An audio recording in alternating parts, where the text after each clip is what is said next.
قرآن کہتا ہے، میں حیران ہوتا ہوں، دو جگہ یہ مضمون آیا ہے، ارأیت من اتخذ الہہ ہواہ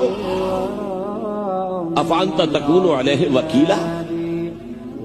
اے نبی، تم نے دیکھا اس شخص کو، اس کے حال پر غور کیا جس نے اپنی خواہش نفس کو اپنا الہ بنا لیا ہے۔ اللہ اکبر، الہ، لا الہ الا اللہ، کلمہ توحید کا مرکزی لفظ یہاں آ رہا ہے، من اتخذ الہہ ہواہ، جس نے اپنی خواہش نفس کو اپنا معبود بنا لیا، الہ بنا لیا۔ افانت تکون علیہ وکیلا، کیا آپ ایسے شخص کی کوئی ذمہ داری لے سکتے ہیں؟ سود حرام ہوا کرے جی، حرام حرام، ہمارا دھندا جو ہے وہ آگے بڑھ نہیں سکتا، اللہ کے حکم کو پیچھے ڈالا، نفس کے تقاضے کو آگے رکھا۔ کون معبود ہے آپ؟ نام عبداللہ رکھیے، نام عبد الرحمن رکھیے، ہے عبد النفس، نفس کے بندے، نفس کے غلام۔